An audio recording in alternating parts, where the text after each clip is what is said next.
Charles Haley. You're listening to Nothing But Niners. This is Kyle Juszczyk, and you're listening to Nothing But Niners. So now they've got to start from deep in their end of the field, and Garrison Hurst takes advantage of it. He takes the handoff, hits to his right, gets to the 20. He's in the 30, needs to cut in. He comes back up the right sideline, breaks the third tackle, comes down to the 30. He's down to the 20. He's down to the 10. He's down to the 5. He's into the end zone. Touchdown! Touchdown! 49ers! 96-yard run from scrimmage. Garrison Hurst breaking tackle after tackle, swings down the sideline. Throws off bodies like clothes after a marathon. Young, back to throw. In trouble, he's going to be sacked. No, gets away. He runs, gets away again, goes to the 40, gets away again, to the 35, cuts back at the 30, to the 20, the 50, the 10. He died. Touchdown, 49ers. Third down, Alex takes the snap. Alex looking down in post, and it's good. Touchdown! Touchdown, 49ers! For the second down, Ryan takes the snap, throws the slant to the left side. It's Russell, intercepted! The 49ers pick it, and Navarro Bowman is redemption! Navarro Bowman running it all the way for the touchdown! No greater redemption! The San Francisco 49ers, we can do whatever we want. Click, click, boom! What is going on, faithfuls? It's your boys, Mikes and Tony, and we are here to bring you guys another fun-filled episode. Let's go, baby! Tony, how you doing over there, big dog? What's up with you, man? How are you? What's going on? Oh, man, I'm good, man. Another day above ground, so I'm over here trying to get through to the next one, man. Listen, guys, we're going to go through these formalities really quick. We're going to start with the fun one, man. Head on over to patreon.com/NB9ERS. Make sure you guys get over there and sign up, subscribe. We have a $1 tier. We have a $5 tier. We have a $10 tier. All right? We have a $20 tier. Make sure you guys get on over there. Have some fun. Patreon.com/NB9ERS. I started with that one because I always forget it. If it's your first time here on the YouTube page, make sure you guys hit that like button, that subscribe button, and turn on your notifications so you know exactly when we are going live. You aren't going to want to miss a thing. Follow us on some of our other social media platforms like Facebook, Instagram, and Twitch. Those handles are Nothing But Niners. And then follow us on Snapchat and X. That is Nothing But 9. That's the number 9. Nothing But 9 ERS. I'm your guys' host, Mike Andrews, 83, joined by my other host. His name is Tony. And Tony, we got a lot to talk about today, man. How is it that the Niners just keep giving us stuff to talk about? I don't understand, man. What's going on with you, man? How you feeling? Good, man. Good. I'm feeling all right. Just here to talk some football. Yeah, it's another off season for in Ninerland. We just keep creating content to talk about and news and rumors and all this shit. But yeah, I'm here. So let's talk about it. Yeah, we're gonna break all this stuff down, guys. We're gonna have a lot of fun. And you know, I guess let's start with some of the least 49ers related news. Let's wait for people to get in here, man. Let's wait for people to get in here. Let's talk about these let's go with this one. Let's start with the NFL honors, man. NFL honors and the Hall of Fame were announced this past week, just yesterday, if I'm not mistaken, right? So I want to start with the Walter Payton Man of the Year. Eric Armstead finally won it. He was consistently the Niners' suggested guy. I want to give a round of applause to Eric Armstead, the Walter Payton Man of the Year for the NFL for this season. All right. This was interesting to me because all right, chill. All right, as long as Eric Armstead was here, he never won the award. How is it that he goes somewhere else and gets it right away? Like, what is it? Is it really like Niners guys just can't get stuff, or am I just looking at it and taking it personal? Like, I should just be happy that he got it, right? Like, I shouldn't be. There's a pattern going against the Niners in case you haven't realized it, but it is what it is. Congratulations, Eric Armstead. Unfortunately, he won as a Jacksonville Jaguar. Would have rather seen him won it as a Niner, but hey, it is what it is. He won it finally. Kudos to him. All right, so this is what we're going to do, man. We're going to do like a lightning round here. I'm going to tell you I'm going to tell you the award and the person who won it, and you tell me if there was someone else you would rather see there. Just give me a quick yes or no. All right, we're going to do a lightning round because I believe your stuff. What is that? A chef salad? What are you eating over there, man? I mean, Tony is going to town over here, y'all. My man is not playing around. He's not playing no games over there. It looks delicious. What's happening over there, Tony? It's called a 3-tree salad. 3-tree salad. All right, so that means that you got 3 different types of greens in it, right? So yeah, is it iceberg, romaine, and I don't know, cabbage? What's another lettuce? I don't know what that's called. It's not. It's like another type of lettuce, though. It's not your normal lettuces. It's not like your most popular ones. It's more like the exotic ones. You have. Oh, so it's not iceberg and romaine? Is it? It's like a field mixed green, arugula, mixed green, arugula, and there's another one there. I don't know, but there's no more left, so I can't tell you. Is it like kale? Is it leaf?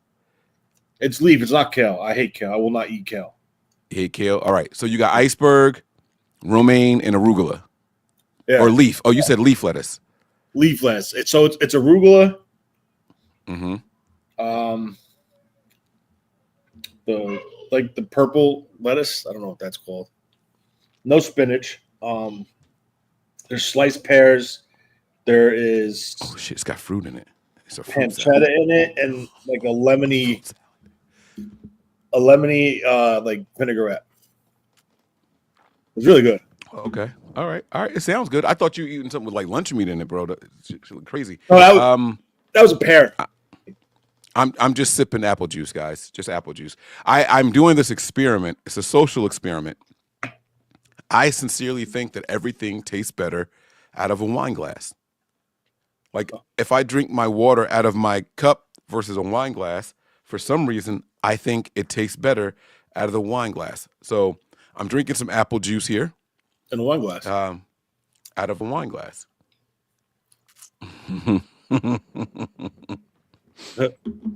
Looks like Nigel's calling BS on that. So, all right, here we go. You ready? I'm going to tell you the category. I'm going to tell you the winner, and you tell me if you think they deserve it and if someone else should have got it. All right? Mm-hmm. Let's start with the big one. MVP Josh Allen. 100%. 100%. He deserves it. Why? See, I'm starting here because this one's going to take the longest because I don't know if I feel like Josh Allen deserves this one. He's just, I mean, he is the Buffalo Bills. There's nobody else on that offense, in my opinion. He literally carried that team, I guess you could say. They took a step back at the receiver position. They got rid of, what's his name last year, Diggs. And it's literally him. He continues to just put that team on his back, make massive throws, runs, plays with his feet, extending plays with his legs. Like he just, I feel bad for him. I really wish they made it to the Super Bowl this year, and I was really pulling for him to win. Well, that's because of your hate for the Chiefs. But don't you think that Lamar? You don't think that kid earns a Super Bowl? Like deserves a Super Bowl? I think he'll get there one year when we don't make it. Absolutely, I think he'll get there. We didn't make it this year. But don't you think Lamar Jackson is a better quarterback this year than what he was? Statistic-wise, yes. I think statistic-wise, yes. But if you look at what Lamar Jackson has behind him, and you look what Josh Allen has behind him and around him, I think it's more on the shoulders of the individual player than it was with Lamar Jackson. Even though they're similar styles, they throw the big arms and they run, they make plays with their legs. It's just when you could turn around and hand the ball off to Henry, defenses are keen on that, and they're cheating to try to bring this guy to the ground because if he breaks through that first line of defense, you're not bringing him down. So I think the threat of him back there helps Lamar, where Josh doesn't have that threat of that back. I mean, we've seen Derrick Henry on other teams, and they didn't look that good. They weren't that efficient, and their quarterbacks didn't throw for Lamar. When I saw Lamar Jackson's stats for this year, I was like, holy smokes! Like, dude, his touchdown to interception ratio. Did you see it? Yeah, it's like 40 to something, right? It was like 40-4 or some shit. Like I've never seen a 10-1 touchdown intercept. Hold on, wait. I might be making it up. Hold on. I might be making it up. Give me a second. I thought it was almost a 10-1, I swear. He finished with 41 touchdowns and 4 interceptions, bro. I've never seen a 10-1 touchdown interception ratio as long as I've been watching football. But the thing is, he doesn't win in the playoffs. Like, he just shits the bed. But this is supposed to be a regular season award. This is not a postseason award. I understand that. I'm aware of that. But the thing is, like, if you're telling me Josh Allen, all right, if you're telling me based off of statistics in the regular season should put him over Josh Allen, but when it comes down to playoff, I understand it's a regular season game, but I just feel that there's more with Josh Allen. It's more onus on Josh Allen than it is Lamar Jackson. I think because of the way that team is structured and what they have around Josh Allen, Lamar Jackson, it's easier for Lamar Jackson to put those type of numbers up. I would love to see the stats. I mean, as far as who leads the league in touchdown receptions, yardage. I don't think Zay Flowers is a phenomenal player. And him lined up in the slot is a matchup that is so favorable for the Baltimore Ravens, especially when you have Henry in the backfield. Because what that does is you have that second level staring down Henry and cheating a little bit towards Henry because, like I said before, if he breaks through, he's a nightmare to get down. So what does that leave? You have a sub 4.4 guy blown right behind you in the center of the field between your second and third levels.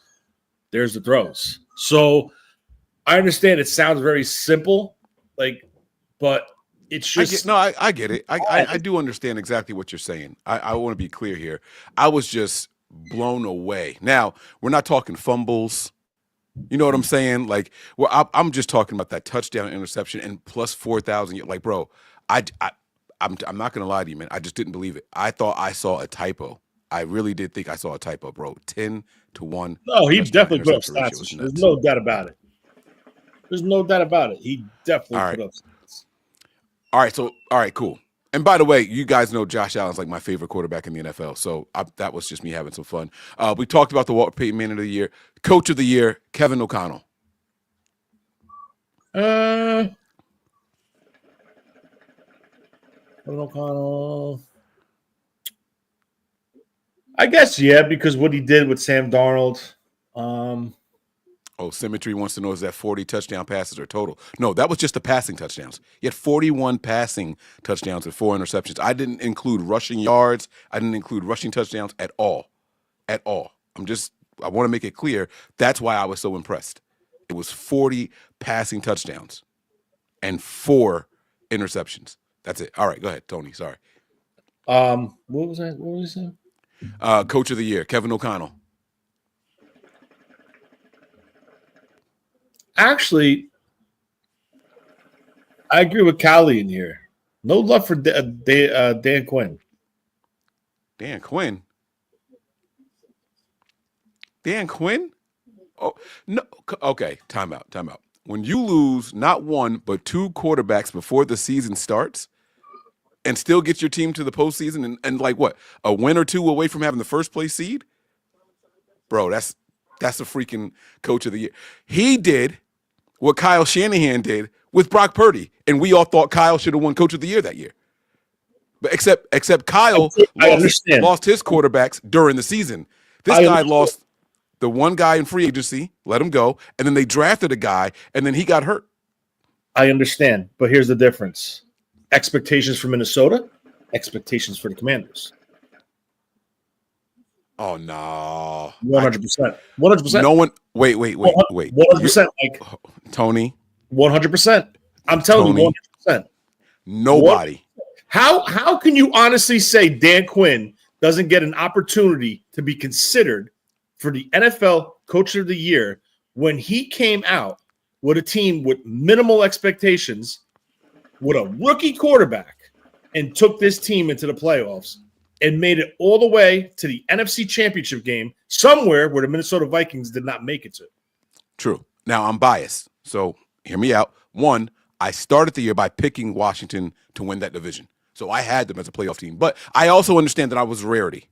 And they did not win the division. I want to be clear. I was wrong, but they were a playoff team. Now, hear me out.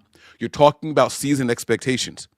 Nobody expected Sam Darnold to take that team to a 13-win record. Nobody. I don't care who you are, especially if you're a Niners fan. None of us saw that happening. Yeah, but I understand that. Granted, I'll accept that. But again, the pushback is this. Who expected Washington to do what they did with a rookie quarterback? You have a proven NFL starter, even though his success wasn't great. But look at the team they had around him. Okay, let's talk context. An aggressive defensive coordinator, a solid defense on all three levels, a phenomenal offensive line, a very talented running back in Aaron Jones, the best wide receiver in the NFL, a young up-and-coming stud at tight end. There's context here that you have to take into the equation, right? We could talk about this, right? Now, Brock Purdy's not Brock Purdy, but without the surrounding cast around him, right? So Sam Darnold had a surrounding cast around him as well, right? Yeah, but he's still Sam Darnold, bro. No one 100%. 100%. Listen, I'm not trying to say that Dan Quinn shouldn't have got some votes. I'm not. I'm just saying Kevin O'Connell, what he did was damn impressive with the quarterback he got stuck with. I'm saying got stuck with because the real Sam Darnold reared its ugly head in the postseason when defenses weren't just chumps and they were the best of the best. Put it like this. I don't think he would have had the success with McCarthy as the quarterback as he did with Sam Darnold. We'll see next year. We will see next year. All right, let's keep it moving. I like this. I'm saying out the gate, like with this team, last year. Oh, he caught everybody off guard. Oh, yeah. Weeks 1 through 4, they caught everybody off guard. Yeah. No one expected Darnold to look like that. I'll give you that. Early on, and I don't think that with McCarthy coming into the pros for the first time, I don't think he hits the ground running the way that Sam Darnold did. So I agree with you. And another major factor is this. If you think about it, they lost their top left tackle. What did they do? They went out and stole Jacksonville's top left tackle and replaced him. So that line was still a successful line even with injuries due to them being aggressive and adding the pieces to keep up that level of play for Minnesota and the protection for him. So there's a lot to it. I understand, Dan Quinn, whatever, and I understand how this guy O'Connell came out flying out the gate with this team, and I understand that 100%. But my thing is this: when you look at the NFL Coach of the Year, and you have a team that was not you, but was not even. They were picked to finish 4th in that division. 4th. Mm-hmm. And they made it all the way to the NFC Championship game. I think that falls on coaching.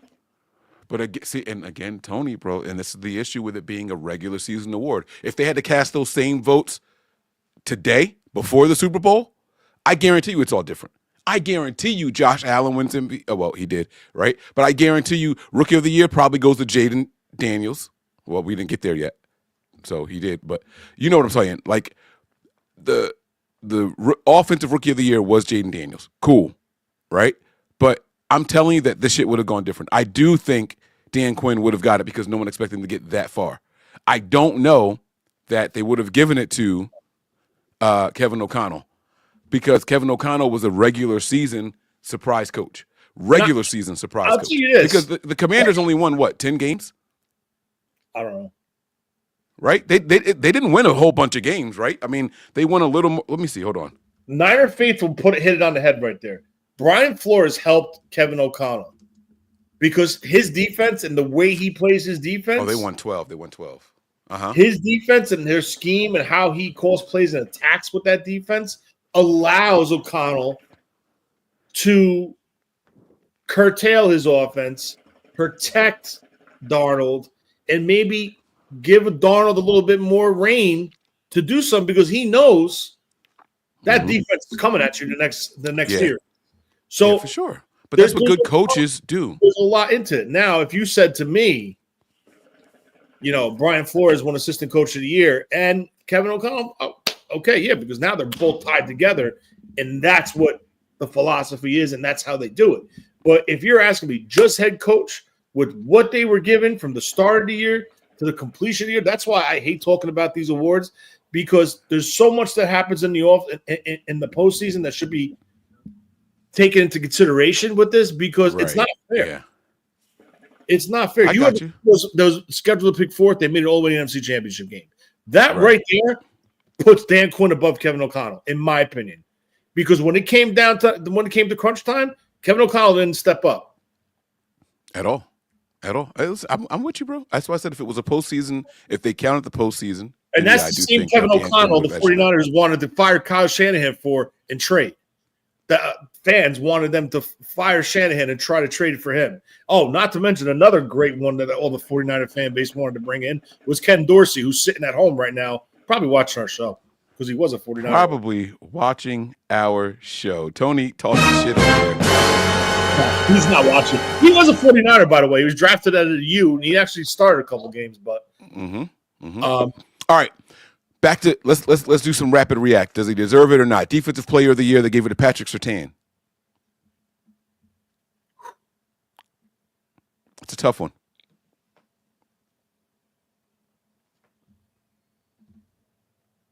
I mean, you think he was a lockdown corner of the year, like the best corner?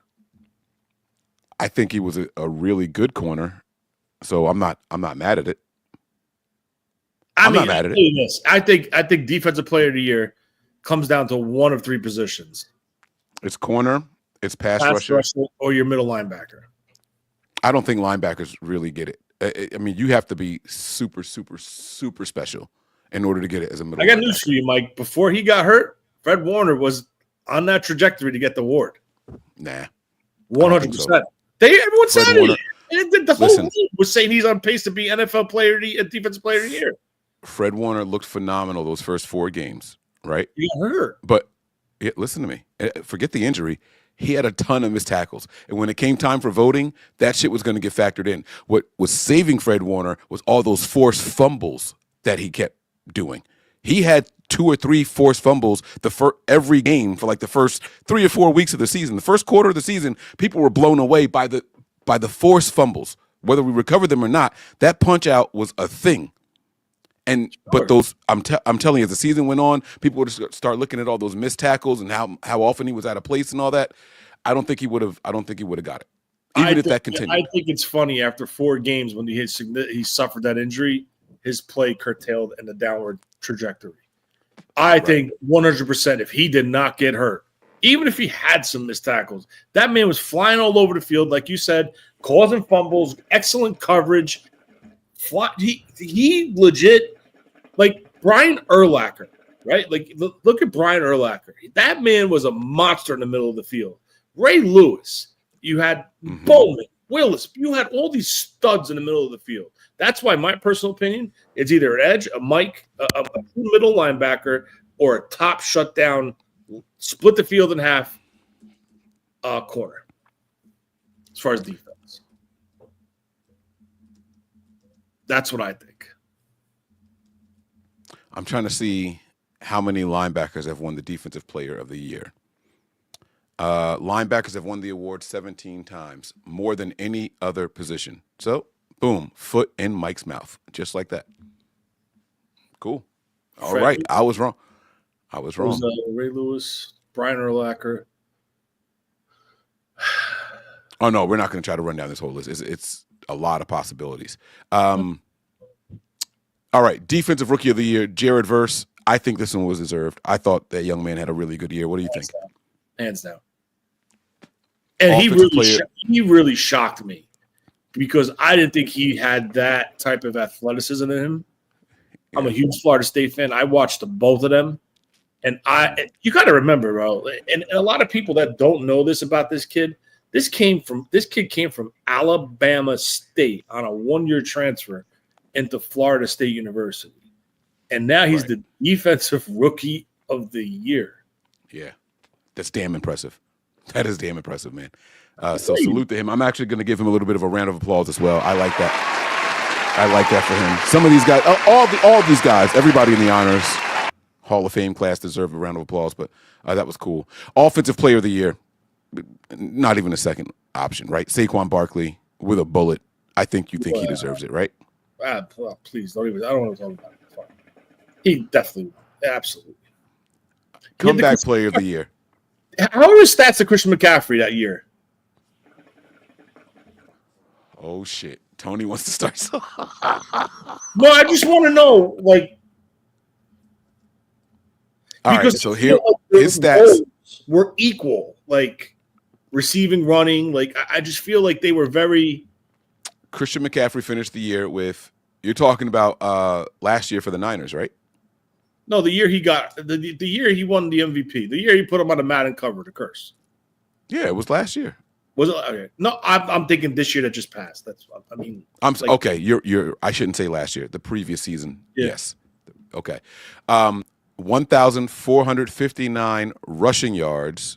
But if we pull up his total, let me pull up his total numbers actually, because here's the thing: McCaffrey's a dual threat. I get into this argument with people all the time at my job because they're all Eagles fans, right? And they were like, "Wouldn't you rather have Saquon than McCaffrey?" And I was like, "No, I wouldn't." But for one reason, I said Barkley is a better running back, period.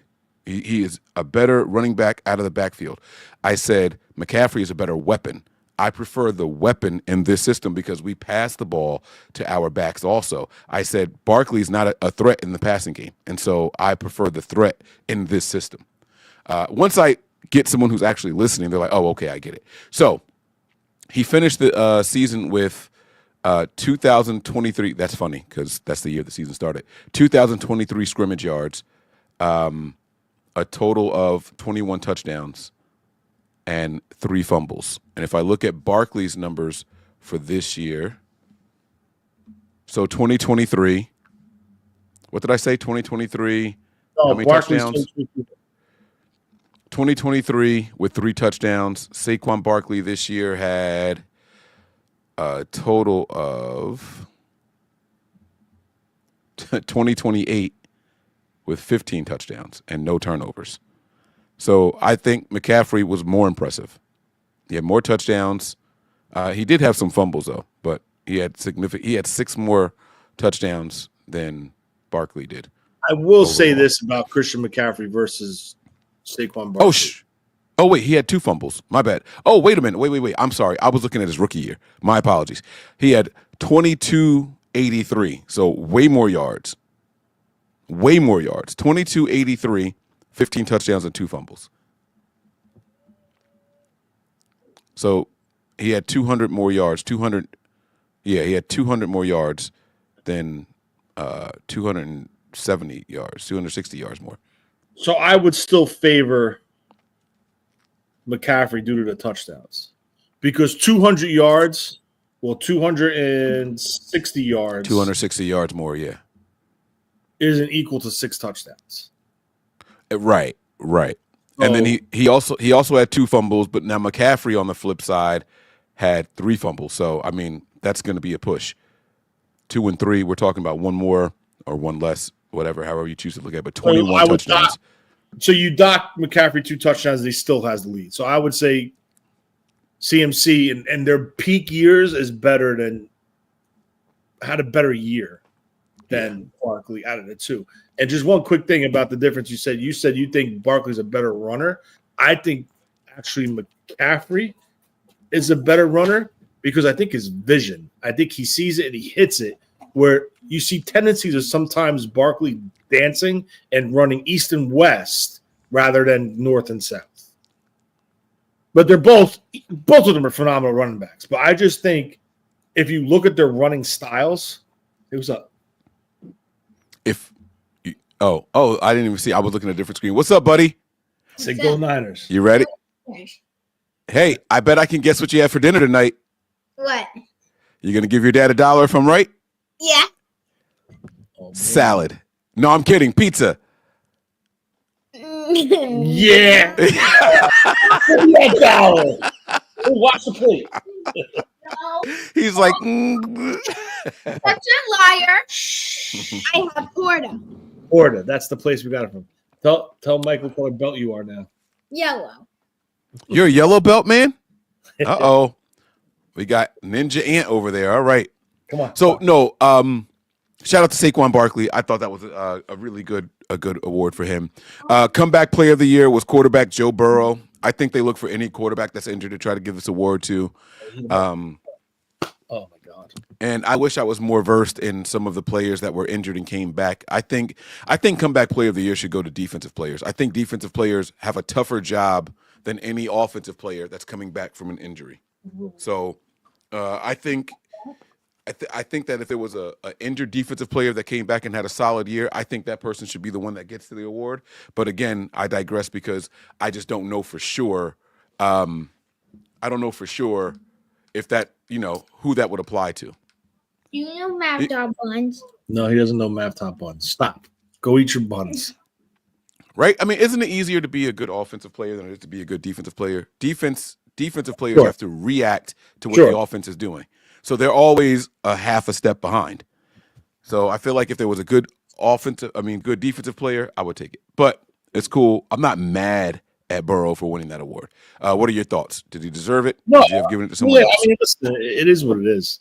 He had a great season, I think. He won it, and that's it. Okay. Yeah. Offensive rookie, Jaden Daniels. I think he deserved that one. What do you think? Yes, 100%. Ayuk was right, guys. Ayuk was right. Take it for whatever you want. The Art Rooney Award. Now, the Art Rooney Award, I know that's for sportsmanship. They gave this one to Josh Allen. It's tough. I don't know the sportsmanship of every player in the NFL. I don't pay attention to them enough to know how they all are off the field, how they deal with media and things like that. I do know that Josh Allen is a very good guy when it comes to media. I know that he's very respectful when it comes to players, even during the game. So I like him winning that award. I don't know if other players deserved it more than him, though. And then the salute to service. Oh, what do you think on that? No, I agree with you. Okay. So you guys know that the Salute to Service Award was won by our very own George freaking Kittle, baby.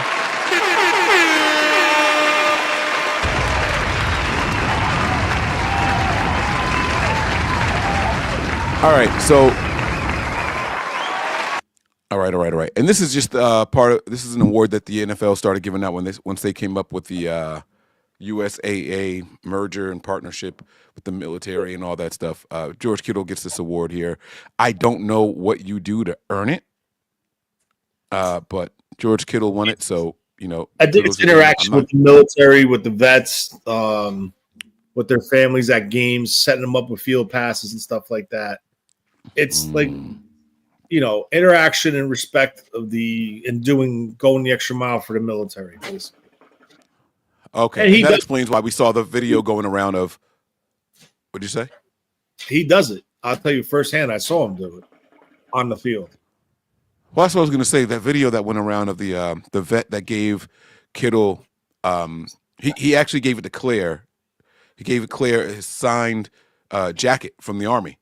He wore it over while he was in Afghanistan, and then Claire made it a point to make sure she gave it to George, and George said he was going to get it framed. He said this is the best jersey I've ever received. So, he does pay his respects there. So I do like that. I won't ask you about the rest of these here, though. Assistant coach went to Ben Johnson. NFL Player of the Year went to Jaden Daniels. Rookie went to Jaden Daniels. Air player was Josh Allen. Ground player was Jamar Chase. I don't understand these awards at all. And the Deacon Jones Award went to Trey Hendrickson. Do you want to touch on any of those before we wrap this thing up and move on to the 2025 Hall of Fame class? And it's a short one, which I love. I'm good with it. I'm good with that. All right. The 2025 Hall of Fame class was short, and I was very, very, very happy to see how short it was. I have a big problem with like this whole everybody gets in type of thing. You know how like in sports now and in kids' schools, like everyone makes the team and it's equal playing time, and basketball, we don't really focus on the score. We focus on passing the ball, and like that kind of shit always bothers me. Like, then how do you know who's good at what they're doing if everyone gets all the same shit? You know what I mean? So the Pro Football Hall of Fame was something that I was getting a little worried about, Tony, because it's kind of like if we're doing this thing where 8 people get in every single year, at some point everyone's going to be in, right? Like, I mean, is everyone always deserving of the Pro Football Hall of Fame, right? I mean, you have Roger Craig, who probably really deserves it, and he's still not in. So, I agree with that. I agree with that sentiment. But what I'm saying is, I got tired of seeing these lists of 12 people getting in. It's like, dude, like we can't put 12 people in every single year. So this year, for the first time in a long time, there were only 4 people that got in. I was very impressed, and I want to give a round of applause to the Pro Football Hall of Fame for their discernment. I like it. I like it a lot.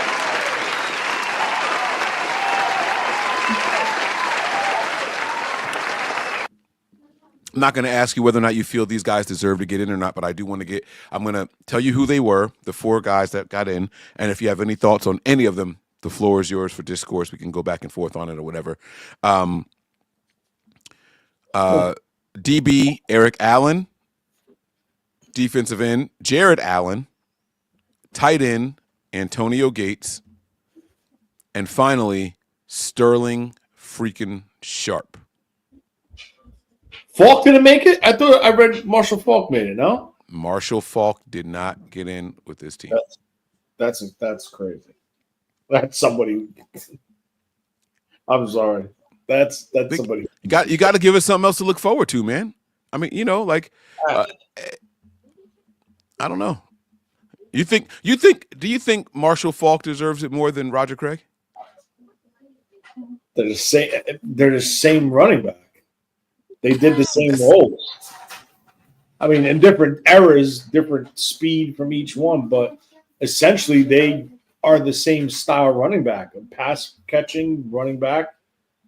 And Falk is in. Why did someone? I saw it might have been one of those hoax websites. No, Falk didn't get. I said Falk didn't get in with this class. Yeah, but Kyle Young said Falk is in already. Yes, I believe that's true. Yeah, I think he's already in. Yeah, all right. In. So I saw something on the Hall of Fame classes, and his picture was there.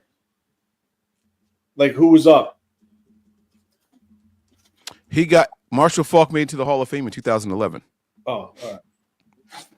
Well, but do you think he deserves to get in more than Roger Craig? Huh? Do you think he deserves it more than Roger Craig? Cut that off. Not here, Ant.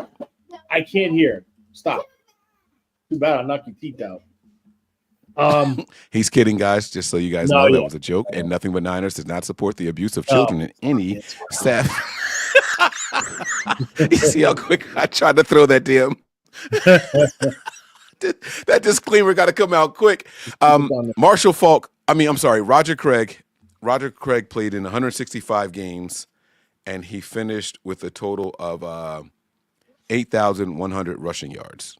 If we do overall yards cumulatively, he finished with 13,100 scrimmage yards, 73 total touchdowns.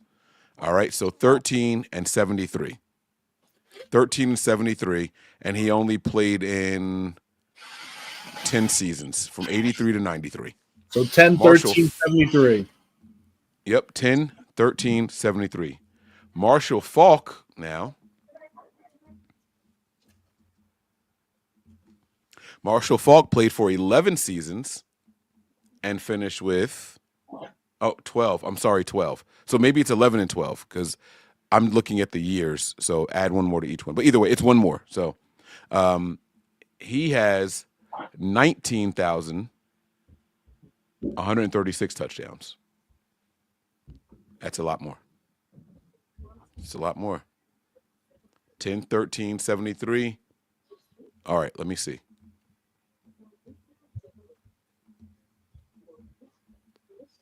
Yeah, it was 10, 13, 73 versus, 11 years. So it was 11. 11, 13, and 73. All right, never mind. I'll shut up. One more year, 6,000 more yards. Yeah, I mean, it's not even close. And way more touchdowns. So, all right. It's tough, man. It's tough because one guy became a fullback at the halfway point of his career and wasn't the main back anymore. But, you know, it is what it is. It's different eras. It was more running game. You had Jerry Rice with Roger Craig. This guy was the friggin' legit. Like, you thought CMC was the focal point or last year and Barkley was this year. This guy was the offense with the Rams, with Mike Marks. Like, it was insane. But, you know, it is what it is. I love this comment here from Slick68. If you create history in the NFL and are one of the best to ever do it, you deserve to get in, period. Right. Like Fran Tarkenton wouldn't sniff the Hall of Fame if he had to play in today's game with those stats, right? But he made records and he set history back in his time, right? Roger Craig was the first person to have 2,000 total yards as a running back.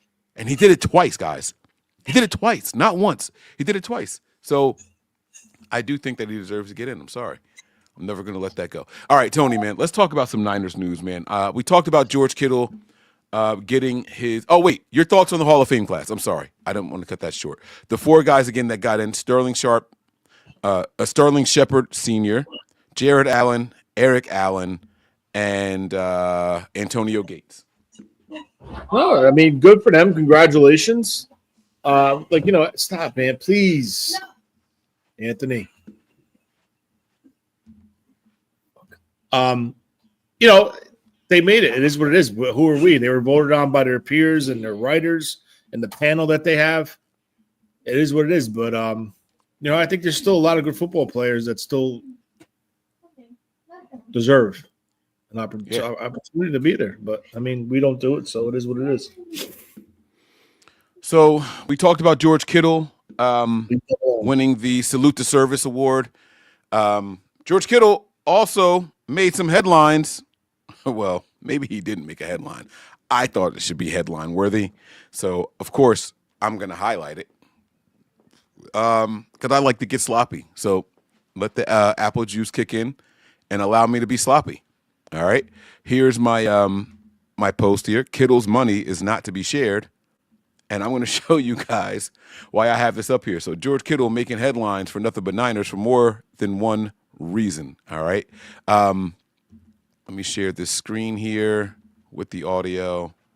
All right. So Fred Warner was on Hey K Adams' show. And they were the topic of discussion was, what are you willing to do, basically, to get Myles Garrett here?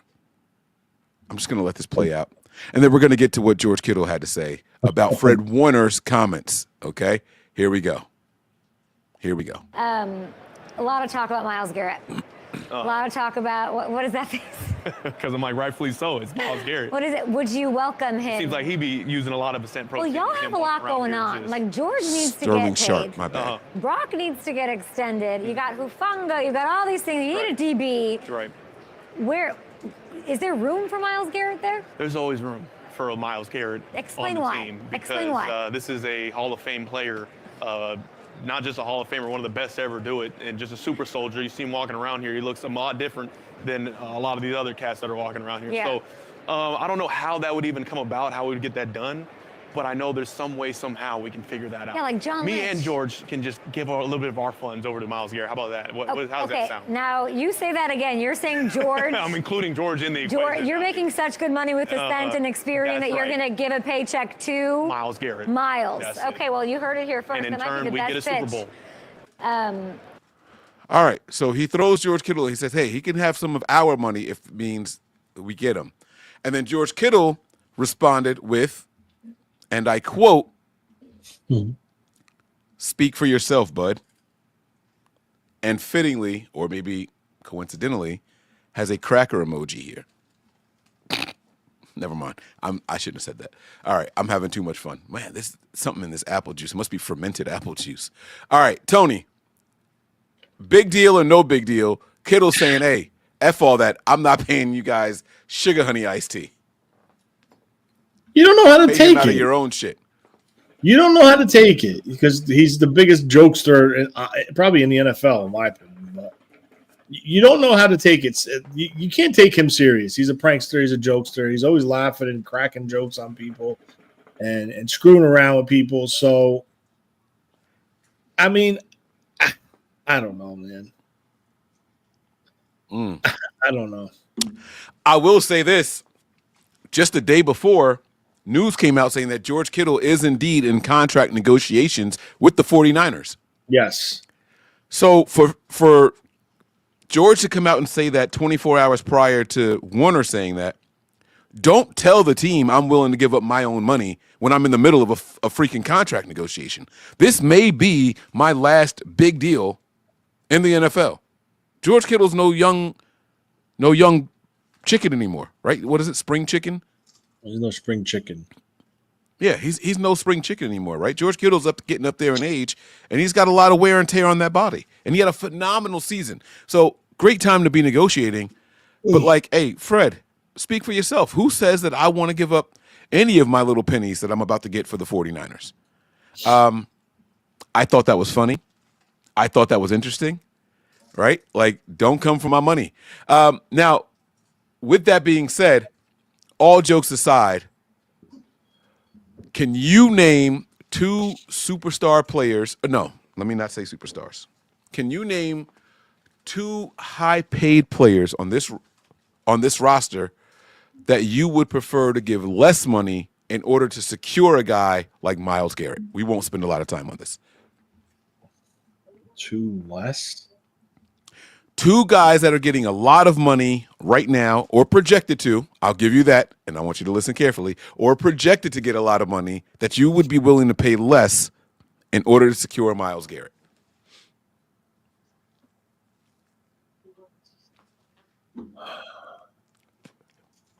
Now, these are free agents or people that are currently under contract to restructure them? People under contract and are currently negotiating contracts. So, for example, right, Kittle's under contract. However, they're currently negotiating. So if they say, hey, we're going to take $1 million a year less from you to give to Myles Garrett, you put the dollar amount on it, but are you willing to pay whatever you were going to pay Kittle $1 million less to give to Garrett to make sure he gets here, right? Brock Purdy, currently under contract, but is about to get a bag from the Niners. We're going to take $1 million less from you and give it to Myles Garrett to make sure he gets here. Trent Williams, currently under contract. I think Brock Purdy would do it in a heartbeat. I really do.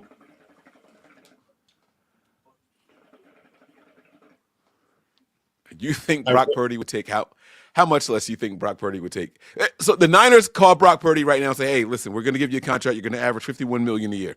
He says, yeah, but I want Myles Garrett. And they say, oh, we can't afford Myles. Don't even worry about that. We're not even thinking about that because we know that we are about $6 million a year off from what he's going to need in his new contract. What do you think Brock Purdy says to that? I think he would work his contract to do it, to get him in here. So you think Brock Purdy would accept $45 million a year instead of $51? Yes, because it's all how it's structured. It could be, you could push that money to the back. You could push it to a signing bonus. You could say, listen, I'll take $10 million less in 2023 and 2025 and 2026, but put it in a signing bonus and prorate it all along the back of it. I'm going to tell you now, Brock Purdy's cap hit is going to be no more than $15 million in year one. Okay. If that. Okay. All right. So you got Brock Purdy as one guy. And I like the way you think because he's going to be the biggest. Wait, you honestly think his year one salary is going to be that much money? No, you got it higher than me. I said it wasn't going to come in at 14. I said 13 to 14. You got his year one cap hit higher than I have his year one cap hit. Yeah, I mean, the Niners are notorious for keeping the first 2 years of a new deal. The cap hit. And that's what I said. Low, 2025, 2026, he'll take less and bump it down and just make it a signing bonus. Write you a check for it and then stretch it out. You put those void years on, and it goes that way. I mean, that's the way they can do Purdy, it. You can give all kind of participation bonuses, roster bonuses, starting bonuses. Well, that's roster bonuses. Technically, if you really want to be technical, if they give him $60 million to sign, we'll just say we'll use it as hypothetical. You could stretch that over 10 years at $10 million a year. And if that's all he's on the books for this year, he's at $10 million plus his $1 million salary that he's currently under right now. Mm-hmm. It all depends on how they structure. They can do whatever the hell they want. You, That's screw this shit. Just sign everybody and trade for everybody. I don't care. So you gave me one name in Brock Purdy, and I respect that, right? Now, I think the fans are going to be like, oh, Trent, he's getting old. He's not playing all 17 games, and Trent is never going to play all 17 games. Huh? I wouldn't touch Trent. They got to stop screwing around with guys on the end of their deals, because that's how they're getting into a little trouble. Me personally, that's how I think. Guys that aren't going to be here. All right, hold on. I'll open it up now. Go ahead, Tony. Sorry. Guys that aren't going to be here for the duration of that contract, but they keep, reworking them and spreading the money. You know what I'm saying? So they got to be. I mean, you could do it to Fred. You could do it to Kittle. You could do it. I mean, CMC, I wouldn't screw with CMC's contract. I mean, Demo, they could play with Demo's money. No, Demo's money is already low. Let me ask you this. Do you think you ignore this, Ivan? I'm talking on the show. What about asking Nick Bosa to restructure to get him? They could do it. I wouldn't be surprised if they do his contract. Would you entertain that? Nick Bosa is the one that needs the help. I could see it.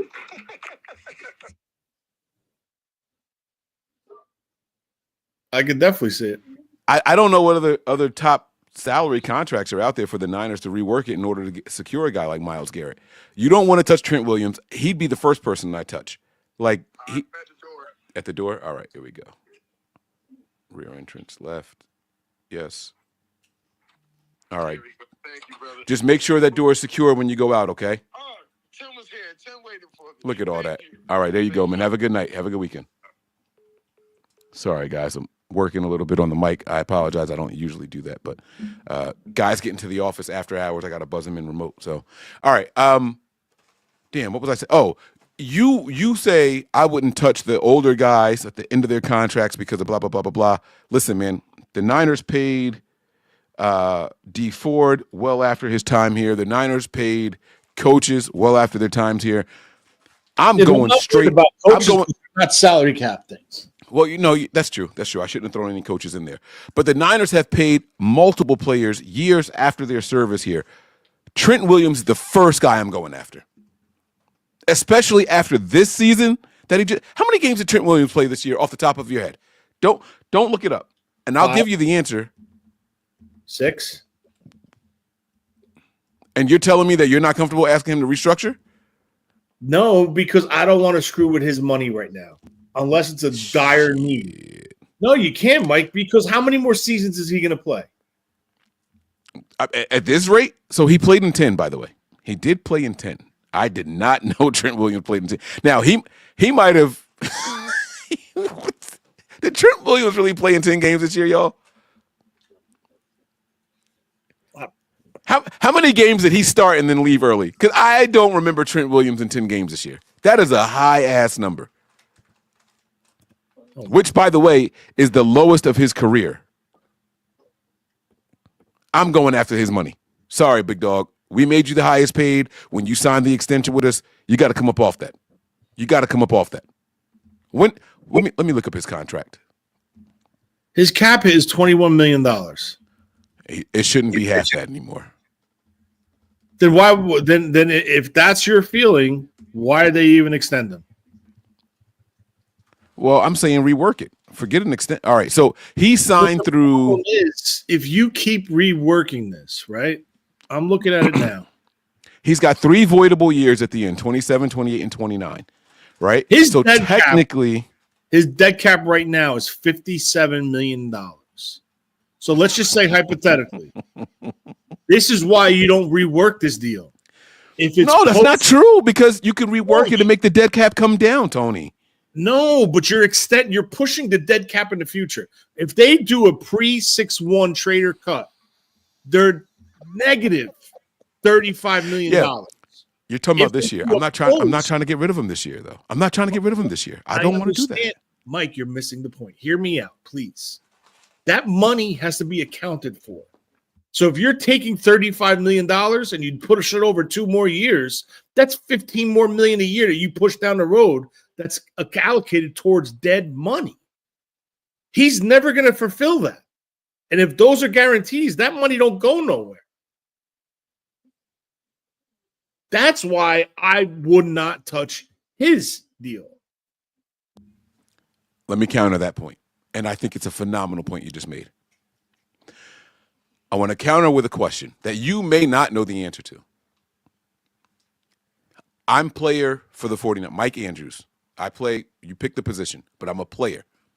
And I got 4 years left on my contract, but I'm 37 years old and I want to retire. Mm-hmm. What happens in my contract? Same thing they did with everybody else. What happens to the money is what I'm asking. You're owed the guarantee? Only if I come back. I retired. The guarantee comes to me. No. You can walk away tomorrow. Whatever's guaranteed, you're owed. I understand. Yes, I completely understand that. So let me ask you a question. Trent is under contract for 25 and 26. True or false, the Niners are comfortable giving him $40 million in total? For those 2 years, $20 million a year. True or false, the Niners are comfortable giving him $20 million a year? It's more than 20. I'm asking you about hypotheticals. I'm not talking about what the actual contract is. Because right now, yes, because his base salary for 26 is over $22 million, right? The base salary for 25 is only 1.2. However, there's this proration, blah, blah, blah, blah, blah. I don't even want to touch all that, right? I'm talking about, would the Niners give Trent Williams $20 million a year going forward? The answer is yes, because that's in the 2026 language already. The base salary is over 22. Correct. Now, my question is, what happens if I have 4 years left, but I retire? That's what my question is. What happens to the money on the back end, the unearned money? Forget the guarantees for a second. Tell me about the dead cap. I got a dead cap number, but that guy retired. Does that dead cap still affect me? I didn't tell him to go anywhere. Yes. He retired. No, it does affect you. 100%. And we talked about this the other day, how we just stopped paying D4 2 years ago. What they did with D4. Wait. We stopped paying D Ford guarantees, not dead cap. The dead cap money does something different when you retire, doesn't it? Dead cap money is? It's guaranteed money that's stretched out over a period of time. If the 49ers would have took a full 33, let's just say, hold on. I'm looking at Trent Williams right now, all right? Right now, 2025, his dead cap is $56 million right now, okay? Let's say they have something up their sleeve like what Joe Staley did, okay? They kept it quiet until they got a left tackle. Then Joe Staley announced his retirement. They got Trent, and Joe announced his retirement, right? Remember how they did that? What they would do, if it was Trent Williams, what they would do is Trent Williams would have to sit down with the Niners. They would have to restructure the $56 million in guaranteed and spread that over 5 years at $10 million a year, 10 and change a year. Well, actually, hold on. All right, now watch this. See? And now here's my counter. See? I'm so glad you mentioned Joe Staley. Joe Staley signed a 2-year extension that would have expired in 2021. He retired in 2020. So he had a whole year left on his contract. How much guaranteed? You have to look at the guarantees. His guarantees at signing were $9 million. So the $9 million they would have been accountable for. Right. So a 2-year extension, $9 million guaranteed. That's not a lot. What I'm saying is, what if about $56 million? You're talking about dead cap, and I'm telling you that I don't know. I'm telling you I don't know how dead cap works if a player retires. Is what I'm saying. It's guaranteed money, right? If you no, Mike, I'm looking right at it, dude. Look, it's right here. Just hear me. Just hear me. Listen to me. I'm going to tell you right now. If he's released, whatever it is, retired, anything, they have a dead cap hit of 56,823. 823. Now, if you why would a team give a player that much money to screw them like that? You're telling me that Trent can call in today and say, "Hey, I'm done. $56 million off your books." You're telling me that they would give a player that kind of power? This is how it is. He has a $1.25 million base. He has a $15.2 million signing bonus proration. He has a $5 million restructured, being when they restructured him before. He has a $441 roster bonus, which would be eliminated because he's no longer on the roster. He has a $100,000 workout bonus, which he would not get because he's not on the roster. His cap hit with all those numbers added up is $21 million. None of that is 56, bro. And that's what I'm trying to say. I don't understand the dead cap. I'm telling you that I'm ignorant to this. I don't know how dead cap works. I don't know what to tell you. I'm reading it on Spot Rack, and that's what it says. He has a dead cap value because the Niners have a potential out in 2026. They have a potential out. So after 2026. Damn, I thought I had Jason Hurley's number. That dead cap goes from 56,823 to 35,704. What that tells me is that one season is what lowered it. Now, if they move on from him before the 2026 season and they move on from 2025, they're responsible for 56,800. If they wait a season, then they're responsible for 35,700. That shit don't seem right to me. Something's off with that.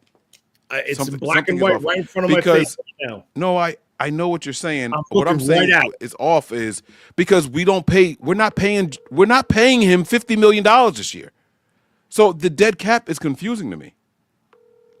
That's all I'm saying. I don't have Jason Hurley's number. Let me see if this guy answers. He might be coaching. Has been forwarded to voicemail. Damn.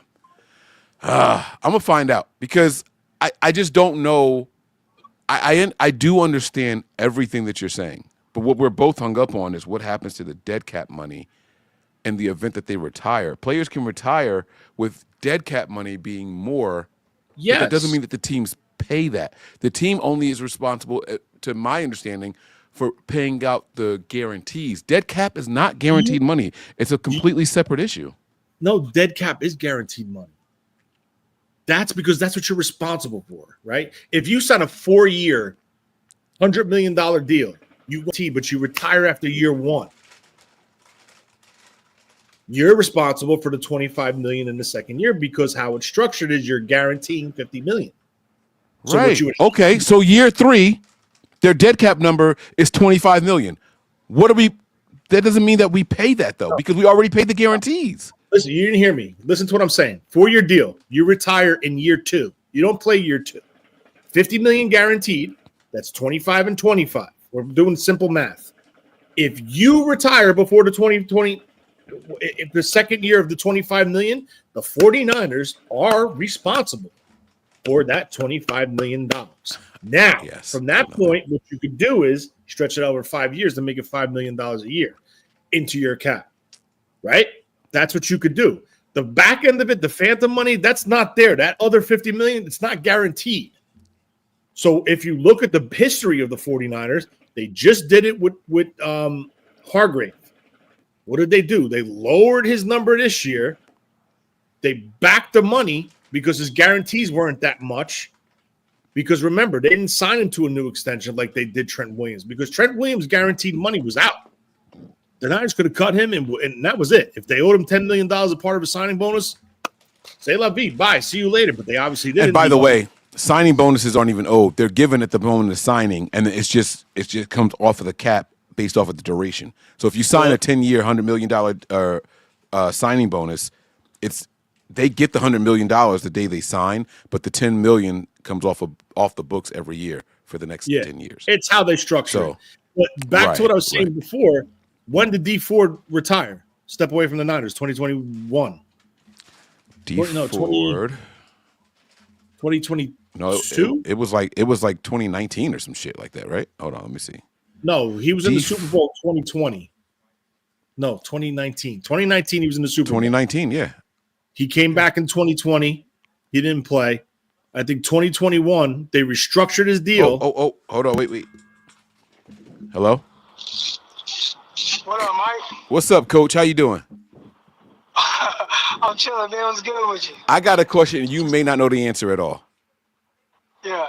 If a player retires, but their dead cap money is, let's just say, $20 million.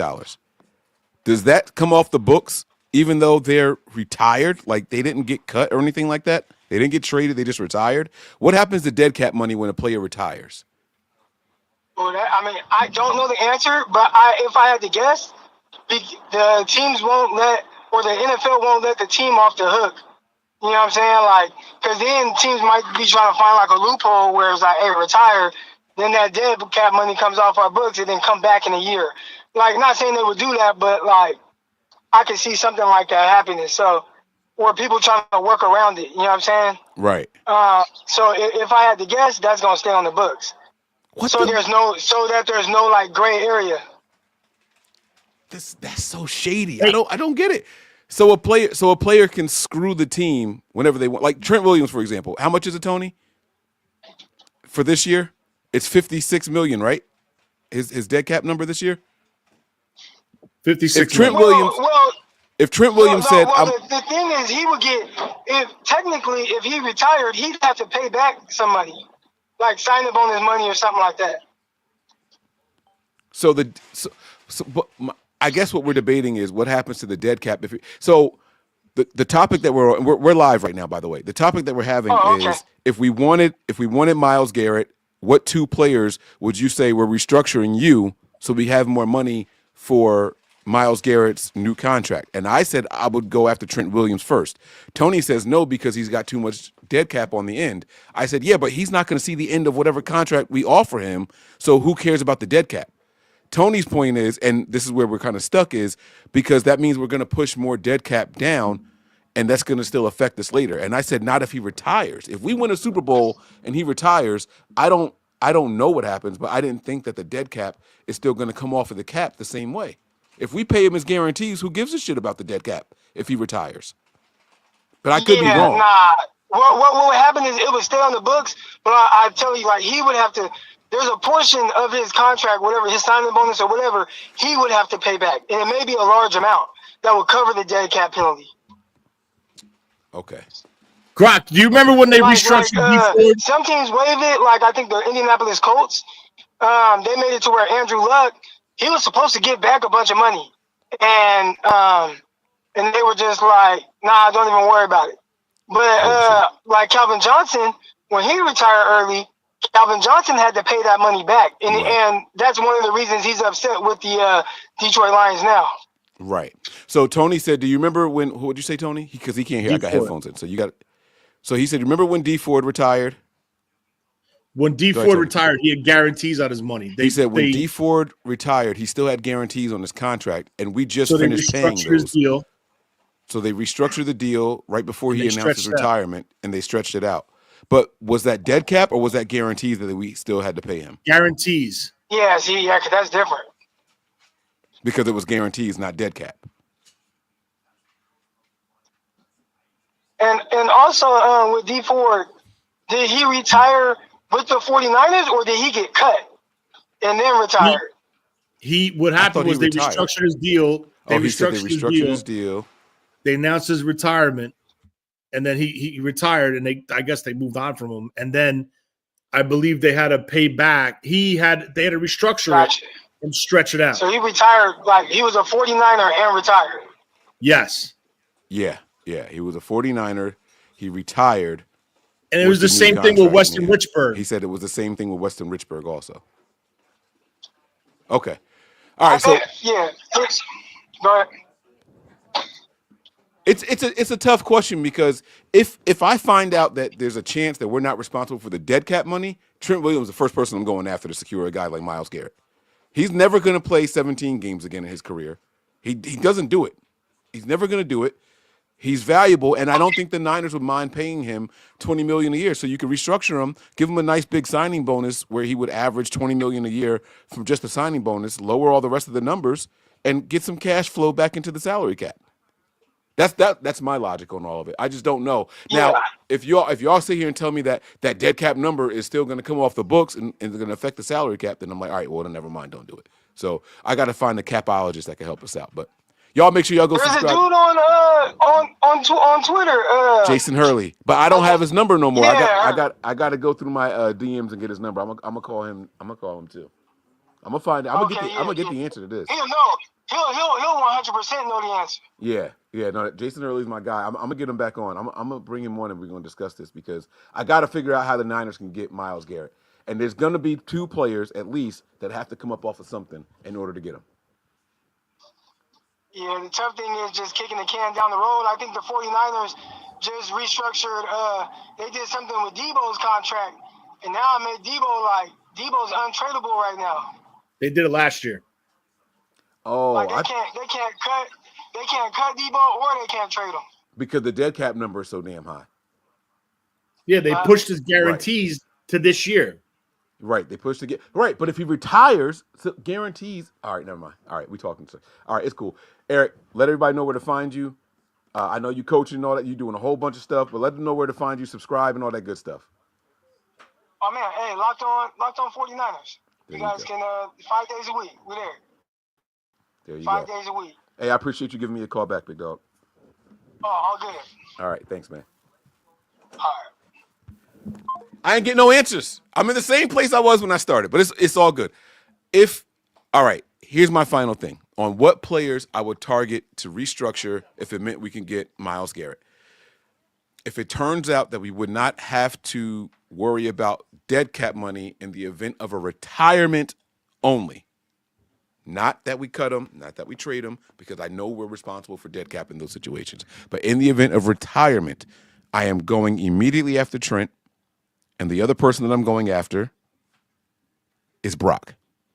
Those are the 2 guys. Brock, unearned, unpaid, blah, blah, blah. And Trent, closer to retirement than any other player on this entire roster.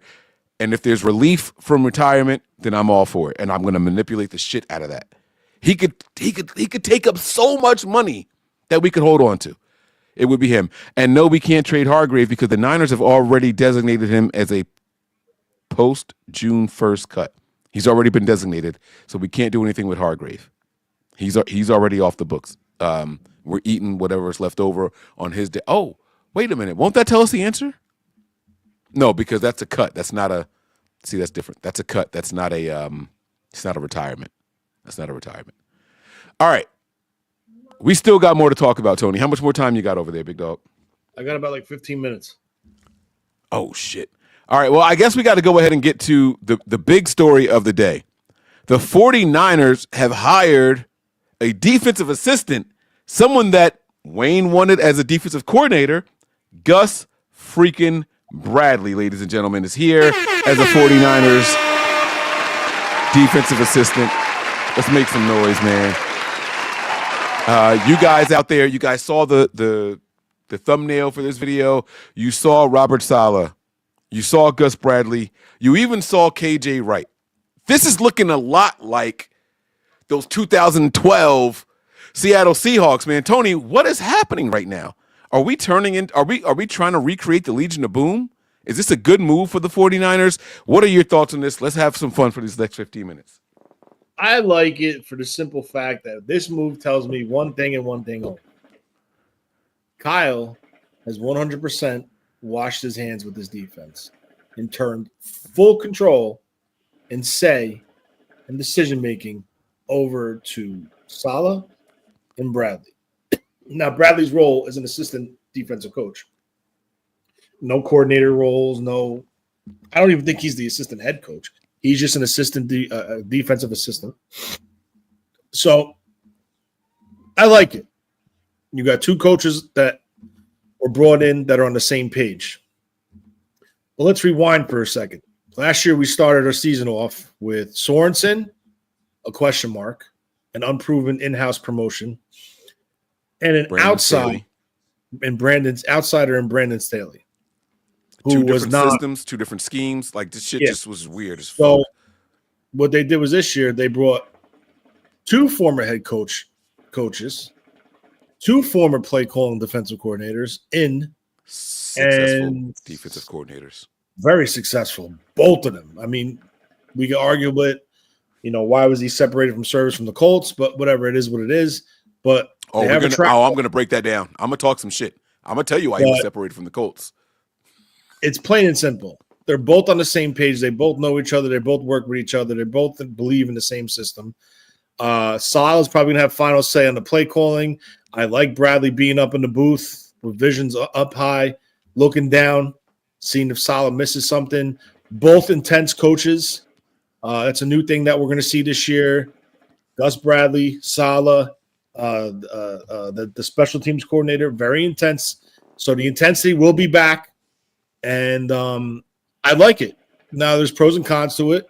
It is the Seattle cover 3 scheme. They're both big believers in it. Salah is best. What?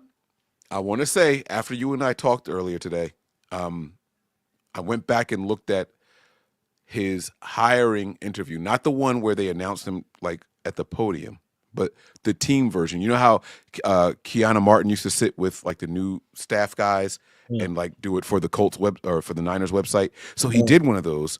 He said, I got to get away from some of this cover 3 scheme a little bit. He said, we still have the same principles and all. This is what Gus Bradley said when they introduced him years ago as the Colts defensive coordinator. So you guys got to remember that he survived 2 different regimes there, which also to me bodes in his favor, right? He was hired when Frank Reich was still there. Teams. Same thing with the special teams coordinator. Went through three regimes with the Jets. Right, yeah. So Frank Reich was originally there, and then Shane Steichen came in, and then they decided to move on from him. But my point is, he had to do something that they liked, or at least had some semblance of confidence in, where he, retained his job. But I do want to say that in his first his first interview with their team correspondent, right? You guys remember Keanu Martin and Joe, what was his name? Oh, I forgot. I know who you're talking about. Damn, Joe was my guy. Anyway, he actually went to the Minnesota Vikings, I think.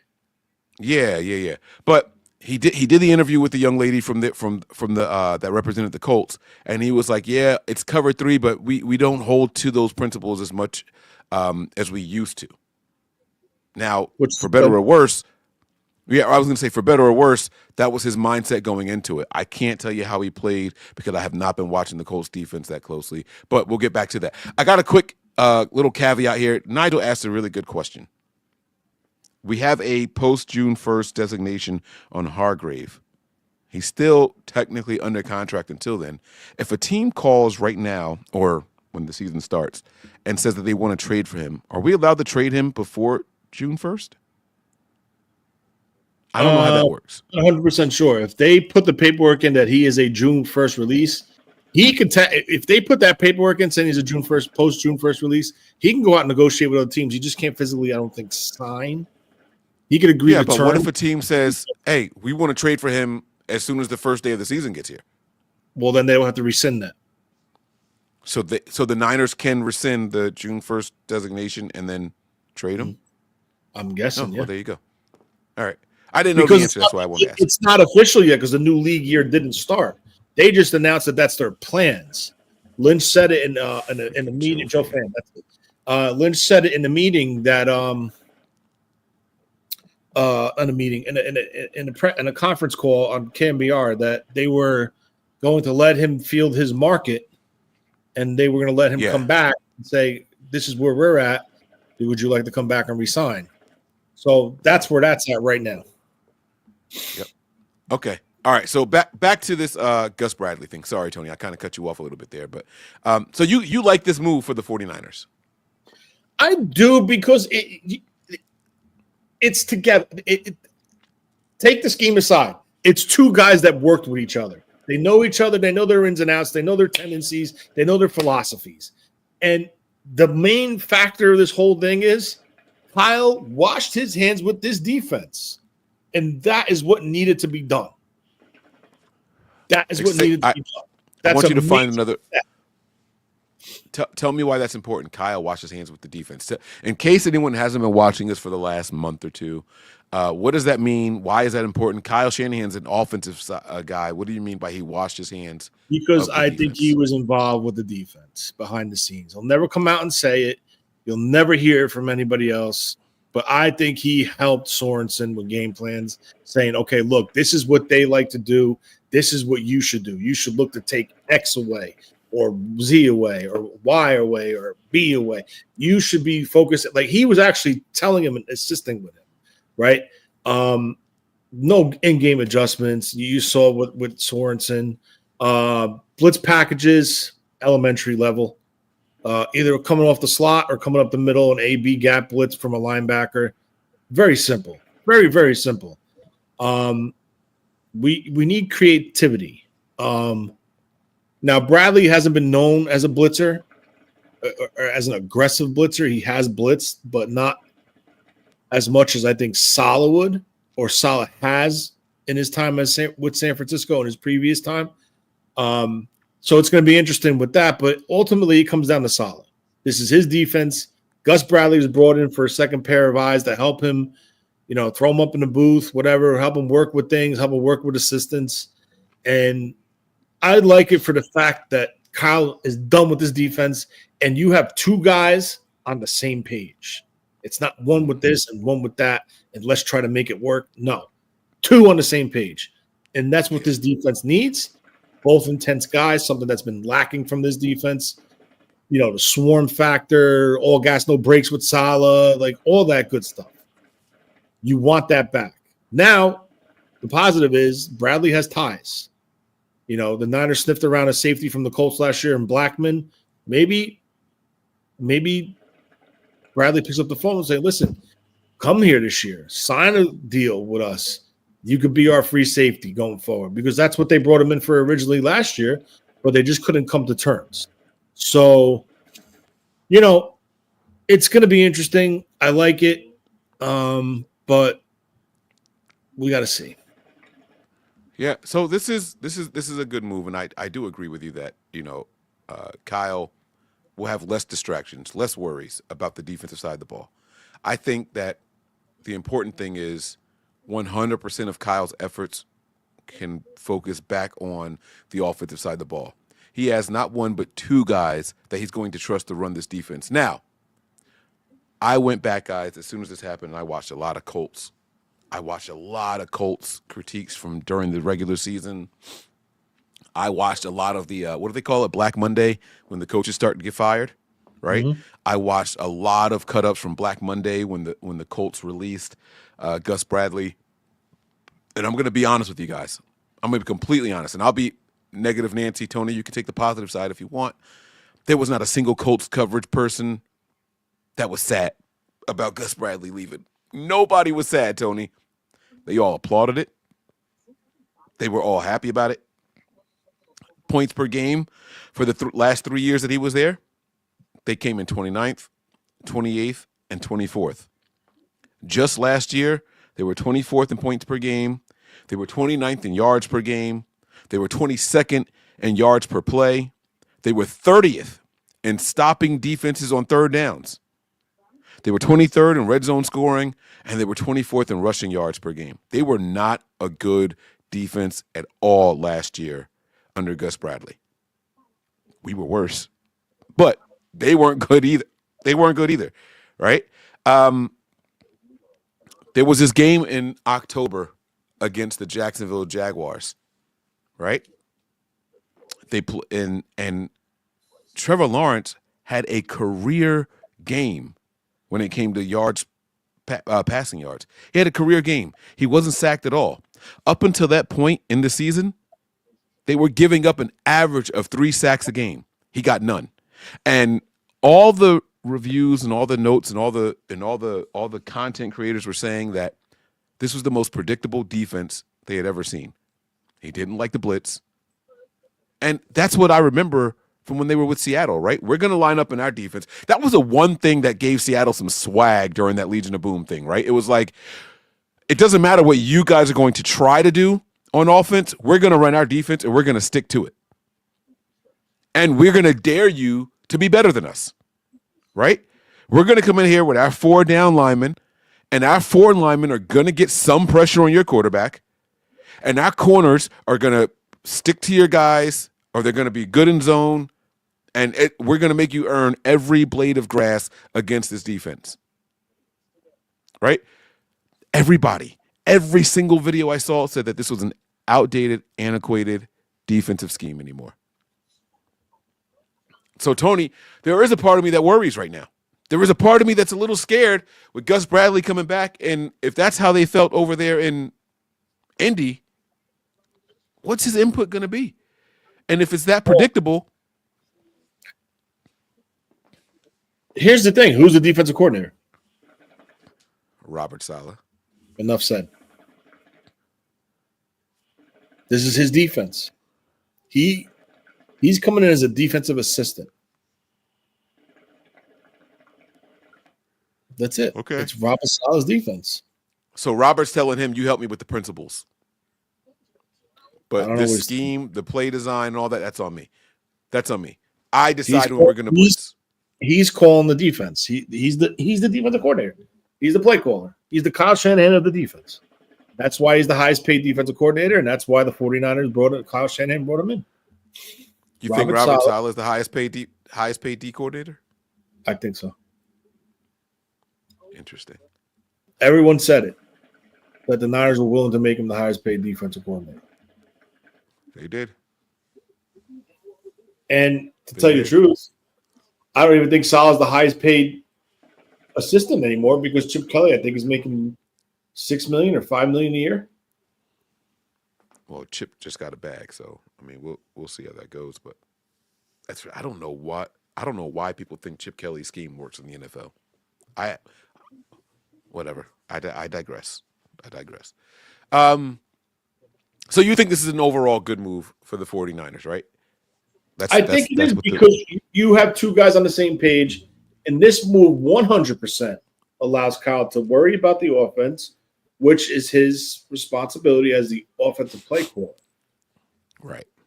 Instead of worrying about the defense, watching the defense consistently, listen to the calls from Sorensen going into Fred Warner on the headsets, he could sit back on his tablet and roll through his tablet. And that's that. Let him do his thing, start prepping and scripting for the next drive. All right. We're going to go to final thoughts now so I can get Tony out of here on time.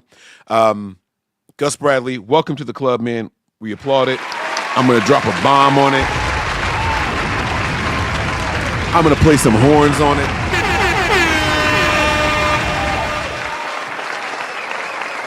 And if you had have told me,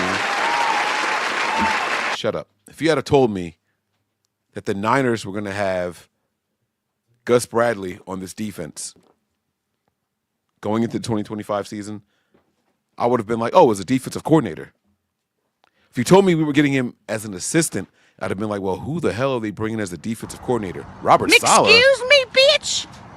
I would have never thought that this tandem would have been together. I would have thought one or the other, not a tandem. So what this is going to do for me, and these are my final thoughts, by the way, and I'll let Tony finish this up. These are my final thoughts. I have felt that Kyle Shanahan is too tied to this defense. I think it became personal for him. He said it during his introductory presser why he wanted Robert Saleh. He said that defense is the one that gave me the most fits as an offensive play caller, so I want that defense on a new team that I'm on.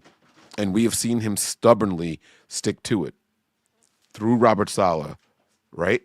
Through DeMeco Ryans, right? Through Steve Wilkes, through Nick Sorensen, right? We have seen him stubbornly stick to it. And I thought, oh, maybe he's going to change with Brandon Staley coming along. Yeah, not so much. Now we're right back at it. Is that a negative thing? No. But here's what I will say. Here's why it makes me happy. Here's why it makes me confident. Like Tony just said, he is going to completely walk away from the defensive side of the ball. And if it fails, if this defense fails him again this year, I do think that Kyle will say, you know what? It's time for a scheme change. I think that this will be the straw on the camel's back that says this scheme is outdated. This style is antiquated, and we got to change it up a little bit. So that is the good thing. It's either going to work and work really, really well, or it's going to piss off Kyle and make him make a drastic change, and that excites me. Tony, the floor is yours for your final thoughts. Yeah, I mean, that's pretty much it. I like it. He doesn't have play calling responsibilities. He's there as a second set of eyes, helping with game planning. You know, personally, I think he'll probably be upstairs. Saleh will be downstairs. And the most important thing, again, is totally washing the hands of the defense, washing Kyle Shanahan's hands from this defense. Let him do what he does best. Let him run the offense. Let him have the time during the game to make his in-game adjustments, because clearly there wasn't that this year. Because I think, in my opinion, he was worried about the defense. I want to see if his play calling changes. Will he call a scared game? Will he be a little bit more conservative? Was he more conservative last year to protect his defense? Will he open it up this year? Will he be more aggressive this year? Because he's truly putting the onus on those two guys. And like you said, sink or swim, it doesn't work. Scheme change. If it works, Saleh gets hired. Gus Bradley's in-house. He's the next in line, if they choose to go that way. Or they prep KJ Wright. Now, very interesting factor, which tells me in a roundabout I forgot to talk about KJ Wright. You're right. Good. In a roundabout way, they sniffed around interviewing D'Angelo Hall for a position either as a cornerback coach, a DB coach, or potentially a passing game coordinator. One of those three. I don't think the passing game coordinator's there now because they brought what's his name in Bradley in today. I think it's more of a defensive back or cornerback coach. With that being said, D'Angelo Hall does not have a history in the cover 3 scheme. And the 49ers have press man corners on the outside. This is going to be interesting. This is where, between the two of them, they can make their in-house adjustments. But I got to run. I'm going to take care of the kiddies. And I guess shoot me a text, hit me up. We'll figure something out.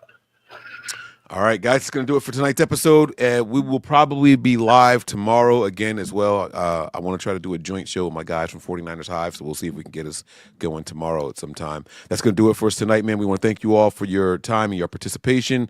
Tony, let's go home, man. Prepare for glory. Anticipate pain. But always remain faithful. Peace. We all gas, no brakes, pumped up, no fakes. We spinning, we winning, we high stakes. We never miss, we all makes. Look at us dudes trying to prove, bringing you news with nothing to lose. Mike, Nick, Tony, Wayne, Method Man, we bring the pain. Hey, see, I'ma confess it. We under the pressure. If you looking to find us, we them nothing but Niners. Nothing but Niners. We nothing but Niners.